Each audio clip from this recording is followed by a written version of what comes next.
ಮಹಾಸೂರ್ಯಗ್ರಹಣ, ರಾಹುಗ್ರಸ್ತ ಮಹಾಸೂರ್ಯಗ್ರಹಣ ಸಂಭವಿಸ್ತಾ ಇದೆ.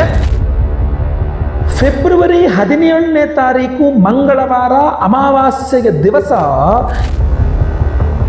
ಅದರ ಫಲ ಚೆನ್ನಾಗಿ ಸಿಗುತ್ತೆ, ಗೌರವ ಸಿಗುತ್ತೆ. ಗ್ರಹಣ ಸಂಭವಿಸ್ತಾ ಇದೆ, ಯಾವ ರಾಶಿ ಸಂಭವಿಸ್ತಾ ಇದೆ, ಯಾವ ರಾಶಿ ಮೇಲೆ ಪ್ರಭಾವ ಇರ್ತದೆ.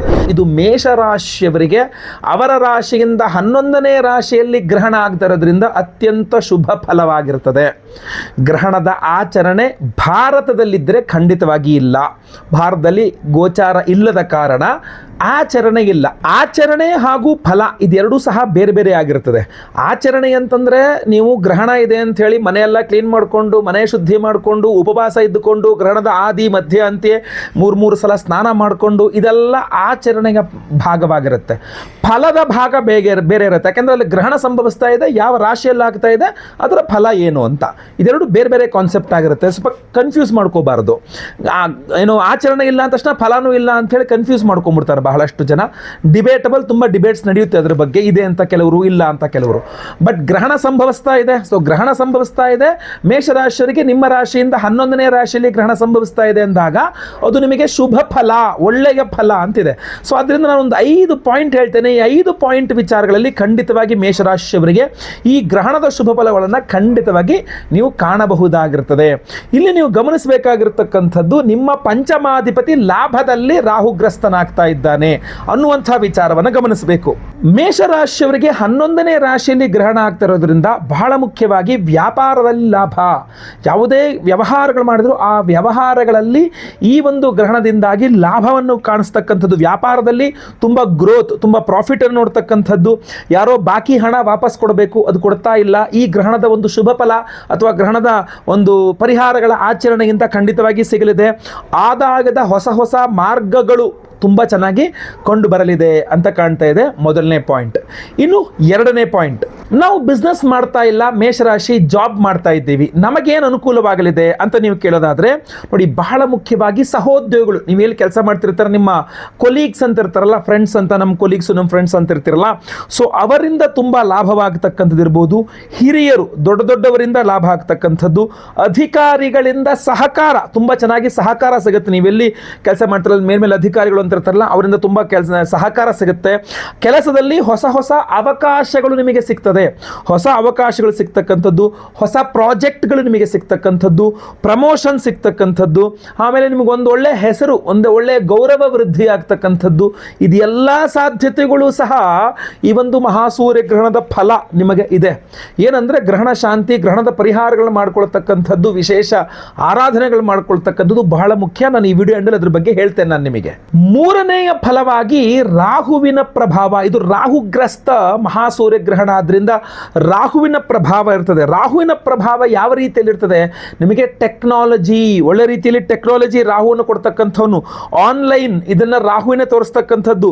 ಸೋಷಿಯಲ್ ಮೀಡಿಯಾ, ಇದು ರಾಹುವನ್ನೇ ತೋರಿಸ್ತಕ್ಕಂಥದ್ದು. ವಿದೇಶ ಸಂಪರ್ಕಗಳು, ದೂರ ಸಂಪರ್ಕ ಇದೆಯಲ್ಲ, ಇದು ರಾಹುವಿನ ತೋರಿಸ್ತಕ್ಕಂಥದ್ದು. ಇದು ಎಲ್ಲ ವಿಚಾರಗಳು ಲಾಭವನ್ನು ರಾಹು ಕೊಡ್ತಾನೆ. ಹೊಸ ಟೆಕ್ನಾಲಜಿಗಳು ನಿಮಗೆ ಗೊತ್ತಾಗ್ತದೆ, ಹೊಸ ಐಡಿಯಾಗಳು ಬರ್ತದೆ. ಆನ್ಲೈನ್ನಲ್ಲಿ ನಿಮಗೆ ಹೊಸ ಹೊಸ ಮಾರ್ಗೋಪಾಯಗಳು ಓಪನ್ ಅಪ್ ಆಗ್ತಕ್ಕಂಥದ್ದು ಇರಬಹುದು, ಅಥವಾ ಸೋಷಿಯಲ್ ಮೀಡಿಯಾ ಇತ್ಯಾದಿ ಸಾಮಾಜಿಕ ಜಾಲತಾಣಗಳಲ್ಲಿ ಹೊಸ ಪ್ರಖ್ಯಾತಿಗಳನ್ನು ಗಳಿಸ್ತಕ್ಕಂಥದ್ದು ಇರಬಹುದು. ವಿದೇಶ ಸಂಪರ್ಕಗಳಿರ್ತಕ್ಕಂಥದ್ದು ಇರಬಹುದು. ರಾಹು ಕೋರ್ಟು ಕಚೇರಿ ಇತ್ಯಾದಿಗಳಿಗೂ ರಾಹುನೇ ಕಾರಣ. ಸೊ ಕೋರ್ಟು ಕಚೇರಿ ಸಮಸ್ಯೆಗಳಿರ್ತಕ್ಕಂಥವರಿಗೆಲ್ಲ ಅದರಲ್ಲಿ ಯಶಸ್ಸು ಸಿಗ್ತಕ್ಕಂಥದ್ದು, ಲಾಭ ಸಿಗ್ತಕ್ಕಂಥದ್ದು, ಜಯ ಸಿಗ್ತಕ್ಕಂಥದ್ದು ಇದು ಸಹ ರಾಹುನೇ ಕೊಡ್ತಾ ಇರ್ತಾನೆ. ಸೊ ಈ ರಾಹುಗ್ರಸ್ತ ಮಹಾ ಸೂರ್ಯಗ್ರಹಣ ನಿಮಗೆ ಲಾಭದಾಯಕ. ಇನ್ನು 4ನೇದಾಗಿ, ಈ ಒಂದು ಸೂರ್ಯಗ್ರಹಣದ 4ನೇ ವಿಚಾರ ಏನು, ಹಳೆಯ ಅಡಚಣೆಗಳಿಂದ ಮುಕ್ತಿ. ಬಹಳ ದಿನ ಆಗೋಯ್ತು, ಇದೊಂದು ಒಳ್ಳೆ ಯಾವುದೋ ಪ್ರಾಬ್ಲಮ್ ಸಿಗಾಕೊಂಡ್ಬಿಟ್ಟಿದ್ದೀನಿ ನಾನು, ಇದರಿಂದ ಹೊರಬರಕ್ಕಾಗ್ತಾ ಇಲ್ಲ ಅಂತ ಅಂದಾಗ ಏನಾಗುತ್ತೆ, ಹಳೆಯ ಅಡೆತಡೆಗಳು, ಶತ್ರುಗಳು ಮಾಡುವ ಅಡ್ಡಿಗಳು, ಏನೋ ಒಂದು ಅಡೆತಡೆ ಮಾಡ್ತಾರಲ್ಲ, ಬೇರೆ ಯಾರು ಅಡೆತಡೆ ಮಾಡ್ತಾ ಇರ್ತಾರಲ್ಲ, ಶತ್ರುಗಳು ನಿಮಗೆ ತೊಂದರೆ ಕೊಡ್ತಾ ಇರ್ತಾರಲ್ಲ. ಸೊ ಶತ್ರುಗಳಿಂದ ಉಂಟಾದ ಆ ಅಡೆತಡೆಗಳಿರಬಹುದು, ಮೊದಲಿಂದ ಇರತಕ್ಕಂಥ ಸಮಸ್ಯೆಗಳಿರಬಹುದು. ನಿಮ್ಮ ಪ್ರಯತ್ನದಿಂದ ಇದೆಲ್ಲ ಪರಿಹಾರವಾಗಲಿದೆ. ಈ ಒಂದು ಸೂರ್ಯಗ್ರಹಣದ ಪ್ರಭಾವ ಮೇಷರಾಶಿಯವರು ಮೊದಲಿಂದ ಒಂದಿಷ್ಟು ಪ್ರಾಬ್ಲಮ್ಸ್ಗಳು ಆಗ್ತಾ ಇದೆ ಅಂತಂದರೆ, ನೀವು ಪ್ರಯತ್ನ ಮಾಡಿದರೆ ಸೂರ್ಯಗ್ರಹಣದ ಶುಭ ಫಲ ಇದೆಲ್ಲ ಒಂದೊಂದೇ ಇನ್ನೊಬ್ಬರು ಸಮಸ್ಯೆ ಕೊಡ್ತಕ್ಕಂಥವ್ರು ಕೂಡ ಆಟೋಮೆಟಿಕಲಿ ದೂರ ಆಗ್ತಕ್ಕಂಥ ಸಾಧ್ಯತೆಗಳು ತೀರಾ ಜಾಸ್ತಿ ಇದೆ. ಇನ್ನು 5ನೇ ಪಾಯಿಂಟ್ ಏನಪ್ಪ ಅಂತಂದರೆ, ಒಂದು ವಿಶೇಷವಾಗಿರತಕ್ಕಂಥ ದೇವತಾನುಗ್ರಹ ನಿಮಗೆ ಸಿಗಲಿದೆ. ಈಗ ಪಂಚಮಾಧಿಪತಿ ಸೂರ್ಯ ಕೈ ಹಾಕಿದ ಕೆಲಸಗಳಲ್ಲೆಲ್ಲ ಯಶಸ್ಸನ್ನು ಕೊಡ್ತಾನೆ, ಸೂರ್ಯ ರಾಜಕೀಯ ಅಭಿವೃದ್ಧಿಯನ್ನು ಕೊಡ್ತಾನೆ, ಸೂರ್ಯ ಉದ್ಯೋಗವನ್ನು ಕೊಡ್ತಾನೆ, ಸೂರ್ಯ ಪ್ರಮೋಷನ್ನು ಕೊಡ್ತಾನೆ, ಸೂರ್ಯ ನಿಮಗೆ ಆರೋಗ್ಯ ವೃದ್ಧಿಯನ್ನು ಕೊಡ್ತಾನೆ, ಒಂದು ಶಕ್ತಿಯನ್ನು ಕೊಡ್ತಾನೆ. ಅದೆಲ್ಲದನ್ನು ಬಳಸಿ ಅದೆಲ್ಲ ಕ್ಷೇತ್ರಗಳು ನಿಮಗೆ ಲಾಭವನ್ನು 11ನೇ ಮನೆ ಕೊಡಲಿದೆ. ಅದನ್ನು ಲಾಭವನ್ನು ಕೊಡ್ತಾನೆ. ಇಲ್ಲಿ ಪ್ರಾಬ್ಲಮ್ ಆಗ್ತಕ್ಕಂಥದ್ದು ಕುಂಭರಾಶಿಗೆ ಅಧಿಪತಿ ಶನಿ ಹಾಗೂ ಸೂರ್ಯನಿಗೆ ಶನಿಗೆ ಪರಸ್ಪರ ವೈರಿಗಳವರು.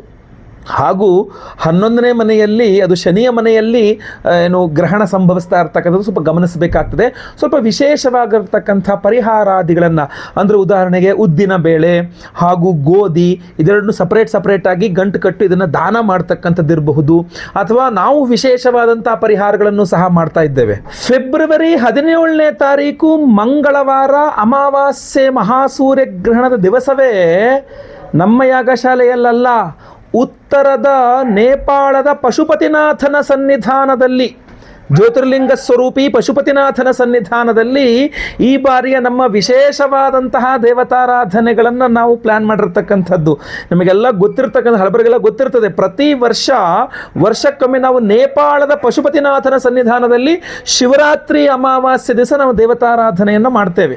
ಸೊ ಈ ಬಾರಿಯೂ ಅದಕ್ಕೆ ಹೊರತಲ್ಲ, ಈ ಬಾರಿಯೂ ಸಹ ಅಂತಹ ದಿವ್ಯ ಪವಿತ್ರವಾದಂತಹ ಕ್ಷೇತ್ರದಲ್ಲಿಯೇ ನಾವು ದೇವತಾರಾಧನೆಯನ್ನು ಹೋಮಗಳನ್ನು ಮಾಡ್ತಾ ಇದ್ದೇವೆ. ಪರಿಹಾರ ಶಾಂತಿಗಳನ್ನು ಯಾವ ರೀತಿ ಶಾಂತಿಗಳನ್ನು ಮಾಡ್ತಾ ಇದ್ದೀವಿ ಈ ಬಾರಿ ನೋಡ್ಕೊಳ್ಳಿ. ಬಹಳ ಮುಖ್ಯವಾಗಿ ಶಿವರಾತ್ರಿ ಅಮಾವಾಸ್ಯೆ ಶಿವನ ಸನ್ನಿಧಾನವಾದ ಕಾರಣ ರುದ್ರಹೋಮವನ್ನು ಮಾಡಲೇಬೇಕು. ನಾವು ರುದ್ರಹೋಮವನ್ನು ಮಾಡ್ತಾ ಇದ್ದೇವೆ.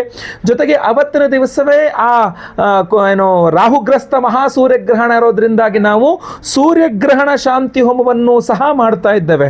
ಅದರ ಜೊತೆಯಲ್ಲಿ ಮಹಾಪ್ರತ್ಯಂಗಿರಾ ಹೋಮವನ್ನು ಮಾಡ್ತಾ ಇದ್ದೇವೆ. ಈ ಮಾಟ ಮಂತ್ರ, ಶತ್ರುಬಾಧೆ, ದೃಷ್ಟಿದೋಷ ಇತ್ಯಾದಿಗಳೆಲ್ಲ ಪರಿಹಾರಕ್ಕೋಸ್ಕರವಾಗಿ ಮಹಾಪ್ರತ್ಯಂಗಿರ ಹೋಮವನ್ನು ಮಾಡ್ತಾ ಇರತಕ್ಕಂಥದ್ದು.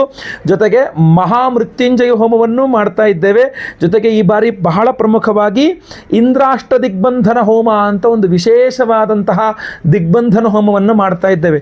ಇದೆಲ್ಲ ಮಾಡಿ ವಿಶೇಷವಾದಂತಹ ಪ್ರಸಾದವನ್ನು ಕೊಡ್ತಾ ಇರತಕ್ಕಂಥದ್ದು ನಾವು ಯಾವುದಪ್ಪ ಅಂತಂದರೆ ಈ ಒಂದು ವಿಶೇಷವಾಗಿರತಕ್ಕಂಥ ಪ್ರಸಾದ. ಇದು ಮಹಾರುದ್ರ ತ್ರಿಶಕ್ತಿ ಮಾಲೆ. ಇದರಲ್ಲಿ 3 ವಿಧದ ವಿಶೇಷವಾದಂತಹ ಒಂದು ದ್ರವ್ಯಗಳಿದೆ. ಇದರ ಒಂದು ಬಂದು ಕರುಂಗಾಲಿ ಮಾಲೆ, ಎಲ್ಲರಿಗೂ ಗೊತ್ತಿರತಕ್ಕಂಥ, ನಾವು ಈ ಹಿಂದೆ ಸಹ ಕೊಟ್ಟಿದ್ದೇವೆ ಕರುಂಗಾಲಿ ಮಾಲೆ ಅಂಥೇಳಿ. ಎರಡನೇದು ವ್ಯಾಘ್ರನೇತ್ರ ರತ್ನ ಮಾಲೆ, ವ್ಯಾಘ್ರನೇತ್ರ ರತ್ನ ಮಣಿಗಳು. ಇನ್ನು 3ನೇದು ಜ್ವಾಲಾಮುಖಿ ರತ್ನಗಳು. ಸೊ 3 ಅದ್ಭುತವಾದಂತಹ ತ್ರಿಶಕ್ತಿಗಳನ್ನು ಸೇರಿಸಿರ್ತಕ್ಕಂಥದ್ದು. ಒಂದು ಕರುಂಗಾಲಿ, ಇನ್ನೊಂದು ವ್ಯಾಘ್ರನೇತ್ರ ರತ್ನ ಹಾಗೂ ಇನ್ನೊಂದು ಜ್ವಾಲಾಮುಖಿ. ಈ ಒಂದು ವಿಶೇಷವಾದಂತಹ ತ್ರಿಶಕ್ತಿ ಮಾಲೆಯನ್ನು ರುದ್ರ ತ್ರಿಶಕ್ತಿ, ಮಹಾರುದ್ರ ತ್ರಿಶಕ್ತಿ ಮಾಲೆ ಇದು. ಯಾಕೆಂದರೆ ಇದನ್ನು ರುದ್ರ ಹೋಮದಲ್ಲಿ, ಅದರ ಜೊತೆಯಲ್ಲಿ ಮಹಾಪ್ರತ್ಯಂಗಿರಾ ಹೋಮದಲ್ಲಿ, ಅದರ ಜೊತೆಯಲ್ಲಿ ಇಂದ್ರಾಷ್ಟ ದಿಗ್ಬಂಧನ ಒಂದು ವಿಶೇಷವಾದಂತಹ ಹೋಮದಲ್ಲಿ, ಹಾಗೂ ಸ್ವಯಂವರ ಪಾರ್ವತಿ ಹೋಮ, ಗುರುಶಾಂತಿ ಶನಿಶಾಂತಿ ಸಹಿತ ಮಹಾನವಗ್ರಹ ಶಾಂತಿ ಹೋಮಗಳಲ್ಲಿ ಈ ವಿಶೇಷವಾಗಿರ್ತಕ್ಕಂಥ ಮಾಲೆಯನ್ನು ಎನರ್ಜೈಸ್ ಮಾಡ್ತೇವೆ. ನೆನಪಿಟ್ಕೊಳ್ಳಿ, 3 ವಿಶೇಷವಾದಂತಹ ರತ್ನಗಳಿದೆ. ಇದರಲ್ಲಿ ಕರುಂಗಾಲಿನೂ ಇದೆ, ಇದರಲ್ಲಿ ಜ್ವಾಲಾಮುಖಿನೂ ಇದೆ. ಏನು ಭೂಗರ್ಭದಿಂದ ಜ್ವಾಲಾಮುಖಿ ಸ್ಫೋಟಗೊಂಡು ಲಾವಾ ರಸ ಹೊರಬರುತ್ತಲ್ಲ, ಆ ಜ್ವಾಲಾಮುಖಿ ರತ್ನವೂ ಇದೆ. ಇದರಲ್ಲಿಯೇ ವಿಶೇಷವಾಗಿ ವ್ಯಾಘ್ರನೇತ್ರ ರತ್ನವೂ ಸಹ ಇದೆ. ಸೊ ಈ ಒಂದು ಅದ್ಭುತವಾದಂತಹದ್ದು ಮಹಾಪ್ರತ್ಯಂಗಿರಾ ಹೋಮದಲ್ಲಿ ಎನರ್ಜೈಸ್ ಆದಾಗ ಮಾಟಮಂತ್ರ, ದೃಷ್ಟಿದೋಷ, ಶತ್ರುಬಾಧೆಗಳನ್ನು ಪರಿಹಾರ ಮಾಡಿಕೊಳ್ಳುತ್ತೆ. ವ್ಯಾಘ್ರನೇತ್ರ ರತ್ನವೂ ಇರೋದ್ರಿಂದಾಗಿ ಇದು ನಿಮ್ಮ ದೃಷ್ಟಿದೋಷಾದಿಗಳನ್ನು ಪರಿಹಾರ ಮಾಡಿಕೊಡುತ್ತೆ. ಇದರಲ್ಲಿ ಜ್ವಾಲಾಮುಖಿ ರತ್ನ ಇರೋದ್ರಿಂದ ಇಂದ್ರಾದ್ಯಷ್ಟ ದಿಕ್ಪಾಲಕ, ವಿಶೇಷವಾದ ಇಂದ್ರಾಷ್ಟ ದಿಕ್ಪಾಲಕ ಹೋಮಗಳಲ್ಲಿ ಇದು ಎನರ್ಜೈಸ್ ಆಗೋದ್ರಿಂದಾಗಿ ನಿಮಗೆ ದಿಗ್ಬಂಧನ, ಒಂದು ನೆಗೆಟಿವ್ ಎನರ್ಜೀಸ್ ಹೊರಗೋಗಬೇಕು, ಇನ್ನೊಂದು ದಿಗ್ಬಂಧನದಿಂದ ಯಾವುದೇ ನೆಗೆಟಿವ್ ಎನರ್ಜೀಸ್ ನಿಮ್ಮನ್ನು ತಾಕಬಾರದು. ಅಂತಹ ಅದ್ಭುತವಾದಂತಹ ಈ ಒಂದು ಮಾಲೆಯನ್ನು ಶಿವರಾತ್ರಿ ಅಮಾವಾಸ್ಯೆ ಮಹಾಸೂರ್ಯಗ್ರಹಣ ಪರ್ವ ದಿನದಂದು ನೇಪಾಳದ ಪಶುಪತಿ ಪಶುಪತಿನಾಥನ ಸನ್ನಿಧಾನದಲ್ಲಿ ಇದನ್ನು ಎನರ್ಜೈಸ್ ಮಾಡಿ ನಾವು ನಿಮಗೆ ಕೊಡ್ತಾ ಇರ್ತಕ್ಕಂಥದ್ದು, ಕಳಿಸ್ಕೊಡ್ತಕ್ಕಂಥದ್ದು. ಇದನ್ನೇ ಅಲ್ಲಿಗೆ ತೆಗೆದುಕೊಂಡು ಹೋಗಿ ಅಲ್ಲೇ ಎಲ್ಲ ಎನರ್ಜೈಸ್ ಮಾಡಿ ಮತ್ತೆ ವಾಪಸ್ ಅಲ್ಲಿಂದ ತಂದು ನಾವು ನಿಮಗೆ ಕಳಿಸ್ಕೊಡ್ತೇವೆ. ಫೆಬ್ರವರಿ 17ನೇ ತಾರೀಕು ಮಂಗಳವಾರವೇ ಹೋಮ ಇರತಕ್ಕಂಥದ್ದು. ನಾನು ಮತ್ತೆ ಪುನಃ ವಾಪಸ್ ಅಲ್ಲಿಂದ ಬಂದು ನಾವಿಲ್ಲಿ ಪ್ರಸಾದವನ್ನು ಕೊಟ್ಟು ನಾವು ನಿಮಗೆ ಇದನ್ನು ಕಳಿಸ್ಕೊಡ್ತಕ್ಕಂಥದ್ದಾಗಿರ್ತದೆ. ಈ ಸಮಯವನ್ನು ನೀವು ಗಮನಿಸಬೇಕು. ನಾನು ಯಾವುದೋ ಪಕ್ಕದ ಊರಿಗೋ, ಪಕ್ಕದ ಜಿಲ್ಲೆಗೋ, ಪಕ್ಕದ ರಾಜ್ಯಕ್ಕೆ ಹೋಗ್ತಾ ಇಲ್ಲ, ಪಕ್ಕದ ದೇಶಕ್ಕೆ ಹೋಗ್ತಾ, ಇನ್ನೊಂದು ದೇಶಕ್ಕೆ ಹೋಗ್ತಾ ಇರತಕ್ಕಂಥದ್ದು. ಸೊ ಅದರಿಂದಾಗಿ ಆ ದೇಶ ಅಂದರೆ ನೇಪಾಳ ದೇಶದಲ್ಲಿ ನಮ್ಮ ಜ್ಯೋತಿರ್ಲಿಂಗ ಅಂತಂದರೆ ಜ್ಯೋತಿರ್ಲಿಂಗದ ಇನ್ನೊಂದು ಭಾಗ ಅಂತ ಹೇಳ್ತಾರೆ, ಮುಖ ಭಾಗ ಅಂತ ಹೇಳ್ತಾರೆ ಪಶುಪತಿನಾಥನನ್ನ. ಇಲ್ಲಿ ಬೆನ್ನಿನ ಭಾಗ ಬಂದು ಕೇದಾರನಾಥ, ಮುಖ ಭಾಗ ಬಂದು ಪಶುಪತಿನಾಥ ಅಂತ ಹೇಳ್ತಾರೆ. ಆ ಪಶುಪತಿನಾಥ ಜ್ಯೋತಿರ್ಲಿಂಗದ ಸನ್ನಿಧಾನದಲ್ಲಿ ಶಿವರಾತ್ರಿ, ಅಮಾವಾಸ್ಯೆ, ಮಹಾಸೂರ್ಯಗ್ರಹಣದ ಒಂದು ವಿಶೇಷ ಪರ್ವ ದಿನದಂದೇ ಈ ವಿಶೇಷವಾದಂತಹ ಮಾಲೆಯನ್ನು ಎನರ್ಜೈಸ್ ಮಾಡಿ ಪ್ರತಿಯೊಬ್ಬರಿಗೂ ಸಹ ಕೊಡ್ತಾ ಇದ್ದೇವೆ. ಈ ಒಂದು ಅದ್ಭುತವಾದಂತಹ ಮಹಾರುದ್ರ ತ್ರಿಶತಿ ವಿಶೇಷ ಮಾಲೆಯನ್ನು ದಯವಿಟ್ಟು ನೀವು ಮಿಸ್ ಮಾಡ್ಕೊಳ್ಳೋಕೆ ಹೋಗ್ಬಿಡಿ. ಸಂಕಲ್ಪ ಸೇವೆಗೆ ಹೆಸರು ಕೊಟ್ಕೊಳ್ಳಿ. ಸ್ಕ್ರೀನ್ ಮೇಲೆ ಕಾಣ್ತಾ ಇರ್ತಕ್ಕಂಥ ನಂಬರ್ಗೆ ನಿಮ್ಮ ಹೆಸರು, ಗೋತ್ರ ಗೊತ್ತಿದ್ರೆ, ನಕ್ಷತ್ರ ಗೊತ್ತಿದ್ರೆ, ರಾಶಿ ಗೊತ್ತಿದ್ರೆ ಬೇಗ ಬೇಗ ವಾಟ್ಸಪ್ ಮಾಡ್ಕೊಳ್ಳಿ. ಲೈವಲ್ಲಿ ನೇಪಾಳದಲ್ಲಿ ನಿಮ್ಮ ಹೆಸರು ಸಂಕಲ್ಪ ಆಗ್ತಕ್ಕಂಥದ್ದು ನೀವು ಇಲ್ಲೇ ಕೂತ್ಕೊಂಡು ನಿಮ್ಮ ಮನೆಯಲ್ಲಿ ನೋಡ್ಕೊಳ್ಬಹುದಾಗಿರ್ತದೆ. ನೇಪಾಳದಲ್ಲಿ ನಾನು ಸಂಕಲ್ಪ ಮಾಡ್ತಾ ಇರ್ತೇನೆ, ಹೆಸರು ನಾನೇ ಕೂತ್ ಸಂಕಲ್ಪ ಮಾಡ್ತೇನೆ. ನೀವು ಇಲ್ಲಿ ನಿಮ್ಮ ಮನೆಗಳಲ್ಲಿ ಕೂತ್ಕೊಂಡು ನಿಮ್ಮ ಹೆಸರು ಅಲ್ಲಿ ಸಂಕಲ್ಪ ಆಗೋದು ನೀವು ಲೈವಲ್ಲಿ ನೋಡಬಹುದಾಗಿರ್ತದೆ. ಎಲ್ಲ ಹೋಮಗಳನ್ನು ನಾವು ನೇಪಾಳದಲ್ಲಿ ಮಾಡುವ ಎಲ್ಲ ಹೋಮಗಳನ್ನು ನೀವು ಇಲ್ಲೇ ಕೂತ್ಕೊಂಡು ಲೈವ್ ನೋಡಬಹುದು. ಎಲ್ಲ ಹೋಮಗಳ ಭಸ್ಮ, ಕುಂಕುಮಾರ್ಚನೆ, ಕುಂಕುಮ ಪ್ರಸಾದ ಜೊತೆಗೆ ಈ ವಿಶೇಷವಾದಂತಹ ಮಹಾರುದ್ರ ತ್ರಿಶಕ್ತಿ ಒಂದು ಮಾಲೆಯನ್ನು ನಾವು ಅಲ್ಲಿಂದ ಎನರ್ಜೈಸ್ ಮಾಡ್ಕೊಂಡು ತಗೊಂಡ್ಬಂದಿರ್ತಕ್ಕಂಥ ನಿಮಗೆ ಸ್ಪೀಡ್ ಪೋಸ್ಟಲ್ಲಿ ಕಳಿಸ್ಕೊಡ್ತೇವೆ. ಸೊ ದಯವಿಟ್ಟು ಸ್ಕ್ರೀನ್ ಮೇಲೆ ಕಾಣುವಂಥ ನಂಬರ್ಗೆ ನೀವು ಸಂಕಲ್ಪ ಸೇವೆ ಕೊಟ್ಕೊಳ್ಬಹುದಾಗಿರ್ತದೆ. ಬಹಳ ಲಿಮಿಟೆಡ್ ಆಗಿ ನಾವು ಮಾಲೆ ಮಾಡಿಸಿರ್ತಕ್ಕಂಥದ್ದು. ಸೊ ದಯವಿಟ್ಟು ಬೇಗ ಬೇಗ ನಿಮ್ಮ ವಿವರಗಳನ್ನೆಲ್ಲ ವಾಟ್ಸಪ್ ಮಾಡ್ಕೊಳ್ಳಿ ಸ್ಕ್ರೀನ್ ಮೇಲೆ ಕಾಣ್ತಾ ಇರ್ತಕ್ಕಂಥ ನಂಬರ್ಗೆ. ಹಾಗೂ ಈ ವಿಡಿಯೋನ ಪ್ರತಿಯೊಬ್ಬರಿಗೂ ರೀಚ್ ಆಗೋ ಥರ ದಯವಿಟ್ಟು WhatsApp, Facebook, messenger, Telegram, Instagram ಎಲ್ಲ ಕಡೆ ಸಾಮಾಜಿಕ ಜಾಲತಾಣಗಳಲ್ಲಿ ವಿಡಿಯೋನ ಶೇರ್ ಮಾಡಲಿಕ್ಕೆ ಮರಿಬೇಡಿ. ನೀವು ಇನ್ನು ಸಬ್ಸ್ಕ್ರೈಬ್ ಮಾಡ್ಕೊಂಡಿನ ಚಾನಲ್ ಅಂದರೆ ದಯವಿಟ್ಟು ಕೆಳಗಡೆ ಸಬ್ಸ್ಕ್ರೈಬ್ ಅಂತ ಬಟನ್ ಅಂತೆ ಸಬ್ಸ್ಕ್ರೈಬ್ ಮಾಡಿಕೊಂಡು ಬೆಲ್ ಬಟನ್ ಹೊತ್ಕೊಂಡು ಆಲ್ ಅಂತ ಮಾಡಲಿಕ್ಕೆ ಮರಿಬೇಡಿ. ಫೇಸ್ಬುಕ್ಕಲ್ಲಿ ನೋಡ್ತಾ ಇದ್ದೀರಾ, ನಮ್ಮ ಪೇಜನ್ನು ಫಾಲೋ ಮಾಡಲಿಕ್ಕೆ ದಯವಿಟ್ಟು ಮರಿಬೇಡಿ. ಮುಂದಿನ ವಿಡಿಯೋದಲ್ಲಿ ಮತ್ತೆ ಪುನಃ ಸಿಗ್ತಾನೆ. ಎಲ್ಲರಿಗೂ ಸಹ ಒಳ್ಳೆಯದಾಗಲಿ. ಲೋಕ ಸಮಸ್ತ ಸುಖಿನೋ ಭವಂತು. ನಾರಾಯಣ ನಾರಾಯಣ ನಾರಾಯಣ.